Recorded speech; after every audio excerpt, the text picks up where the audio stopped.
No, I thought we played well both games, and you're right. A split on the road is kind of what you're looking for. If you get points on the road, it's big time. But if you get 3 or more, you feel like you've had a good weekend. And it was a difficult weekend. Obviously, we're coming off of finals. We're on block break. You open up with the defending champions on the road in San Jose State, and honestly, I thought we played well. We had chances to win the game. We had a goal called back. We battled pretty hard in a pretty tough environment, and we were proud of the players. And what we honestly loved most is they were so upset and mad at the end of the game. It was a different mentality off of losing, which was great. And they carried that obviously into Sunday. I thought we played really, really well Sunday at Fresno. Kind of dominated that game from a stat perspective, from just a run of play perspective. Scored a good goal.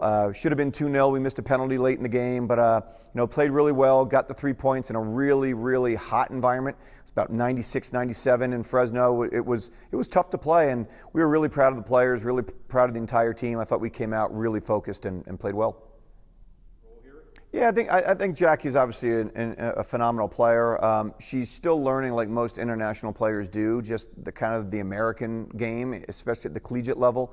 It's a lot more physical. The tackles are harder. It's not as pretty at times, and that's typical from an international perspective. It's typically a little bit, hard to take at first. You have to get used to that, and she's come along. I think having her here in the spring was great. I think she got a taste of it, but now we're into conference games, and it's just a lot more combative. But she's finding ways to get herself in 1v1 situations. She had a great header, great ball from Kylie as well. We watched that a bunch on the flight on the way home, and it was a great little build in terms of maybe we didn't string 8 or 9 passes together, but Tony worked really hard in the midfield to pick off a ball. She finds Katie McDonald out wide, and we keep possession off that, and we score off of a great little service. So we're doing the right things in the final third, and Jacqui's been on the end of a couple good goals now, and hopefully that'll continue to be a driving force for her in the final third and give her confidence, and she can continue to get in the scorebook for us.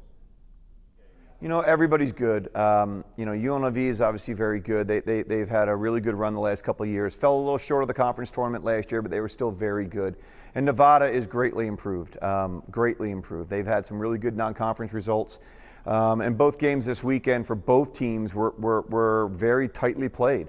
The stat line in the UNLV Boise game or the score line, I should say, might not have it look that way. 3-0 Boise, but that was 0-0 at the half. Boise scored 3 goals in 3 minutes. Haven't watched it yet, so we'll see what went down. But for 87 minutes of that game, it's a 0-0 game. So everybody in this conference is very good. Anyone can win this conference this year. I don't think there's a favorite. I don't think there's someone that's going to go and run the table. Everybody's good. Anyone can win on any given day. So you have to really be prepared, come out playing hard, finish your opportunities, be gritty in the defensive third, block shots, have your goalkeeper make big saves, and put together as close as a 90-minute game as you can. It's hard in this conference, and we're going to do our best this weekend.